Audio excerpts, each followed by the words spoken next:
इस वीडियो में जानेंगे बीएसडी और नॉन बीएसडी के बारे में। यानी कि बेसिक सर्विस डीमैट अकाउंट क्या होता है और नॉन बीएसडी डीमैट अकाउंट क्या होता है। देखिए, बीएसडी और नॉन बीएसडी दोनों ही इंडिया के डीमैट अकाउंट होते हैं जिसके अंदर हमारा बॉन्ड, म्यूचुअल फंड या स्टॉक यहाँ पर होता है। अब बात करते हैं इनके चार्जेस के बारे में कि आपको यहाँ पर क्या क्या चार्जेस देखने को मिलेंगे और इसके क्या क्या क्राइटेरिया होते हैं। बेसिक सर्विस डीमैट अकाउंट, जिसे हम बीएसडी बोलते हैं, इसका क्या उद्देश्य होता है। देखिए, इसका उद्देश्य होता है जो कि हमारे छोटे इन्वेस्टर होते हैं, मार्केट में नए आते हैं, उनको कम लागत के अंदर यहाँ पर प्रवेश मिल सके और उनको ज़्यादा चार्जेस ना लगे, तो इसीलिए बेसिक डीमैट अकाउंट इसे बोला जाता है। पर इसकी कुछ कंडीशन होती हैं। बेसिक सर्विस डीमैट अकाउंट के अंदर सिर्फ वही आ सकता है जिसके पास एक ही डीमैट अकाउंट होता है। इसकी एलिजिबिलिटी जान लेते हैं। सबसे पहले इसमें बताया है कि निवेशक के पास सिर्फ एक ही डीमैट अकाउंट होना चाहिए, दूसरा डीमैट अकाउंट नहीं होना चाहिए। अगर आपकी होल्डिंग वैल्यू 10 लाख से कम की होती है तो आप बीएसडी में आते हैं। अगर हम 1 सितंबर 2024 से पहले के सेबी के रूल को देखें तो वहाँ पर आपकी जो लिमिट थी वो 2 लाख रुपए तय की गई थी। अगर 2 लाख रुपए से ऊपर की जो आपकी लिमिट होती है, यानी कि होल्डिंग होती है, तो आपका अकाउंट है जो नॉन बीएसडी में ट्रांसफ़र किया जाता था।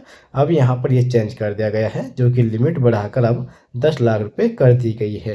इसके बाद आता है खाता सिर्फ एक ही व्यक्ति का होना चाहिए। यानी कि जो भी अकाउंट आप खोलें तो आपके नाम से होना चाहिए, ना कि आप यहाँ पर जॉइंट अकाउंट खोलें। अगर आप जॉइंट अकाउंट खोलते हैं तो ये भी आपका नॉन बीएसडी के अंदर आता है। बात करते हैं एमसी के बारे में, यानी कि एनुअल मेंटेनेंस चार्जेस। आपका वार्षिक रखरखाव क्या लगेगा। सबसे पहले, अगर आपकी होल्डिंग 0 से लेकर 4 लाख होती है तो इसके लिए आपको कोई भी एमसी चार्जेस नहीं लगता है, ये आपका 0 होने वाला है। इसके बाद आता है आपका 4 लाख से होल्डिंग बढ़कर 10 लाख के बीच में होती है तो आपको यहाँ पर जो होल्डिंग वैल्यू पर एमसी चार्जेस है वो 100 रुपये प्लस जीएसटी हर साल पे करना पड़ेगा। वहीं अगर आपकी होल्डिंग 10 लाख प्लस चली जाती है तो इसके लिए आपको यहाँ पर पूरा चार्जेस, यानी कि पूरा एमसी चार्जेस अपने ब्रोकर को देना होता है, क्योंकि आपने जो होल्डिंग है 10 लाख को पार कर चुके हैं और ये आपका अकाउंट है नॉन बीएसडी में बदल जाता है। बात करते हैं इसकी विशेषताओं के बारे में। देखिए, अगर आपके पास बीएसडी अकाउंट है तो आप हर तिमाही ट्रांजेक्शन स्टेटमेंट आप ले सकते हैं। अगर आप इलेक्ट्रॉनिक यानी कि ईमेल के जरिए अपना स्टेटमेंट लेते हैं तो ये आपका बिल्कुल फ्री होने वाला है। इसके बाद आप हर साल यहाँ पर 2 फिजिकली कॉपी ले सकते हैं। अगर आप इससे ज़्यादा यानी कि एडिशनल कॉपी मंगाते हैं तो उसके लिए आपको 25 रुपये प्लस जीएसटी यहाँ पर पे करना पड़ेगा प्रति कॉपी, यानी कि पर कॉपी के हिसाब से। इसके बाद यहाँ पर आपको ट्रांजैक्शन अलर्ट देखने को मिलेगा, यानी कि जो भी आप ट्रांजैक्शन करेंगे उसका आपको एसएमएस अलर्ट मिलता रहेगा।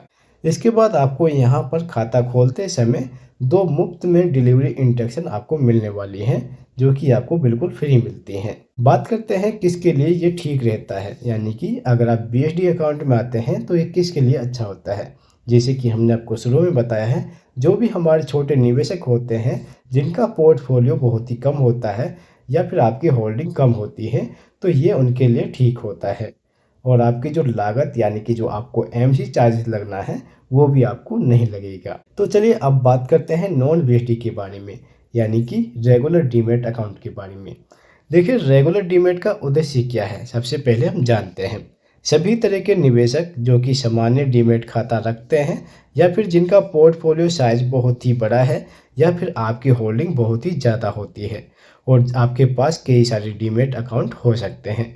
जैसे कि मान लीजिए आप ज़ीरोधा एप्लीकेशन, एमस्टॉक एप्लीकेशन या फिर आप कोई और सिक्योरिटीज़ यूज करते हैं, कोटक है, या फिर इस तरह के आप डीमैट अकाउंट खोलते हैं। एक से ज़्यादा अगर आपके पास डीमैट अकाउंट होते हैं तो आप नॉन बीएसडी के अंदर काउंट किए जाएंगे। तो चलिए बात करते हैं इसके एलिजिबिलिटी के बारे में। नंबर 1, कितने भी डीमैट खाता आप रख सकते हैं।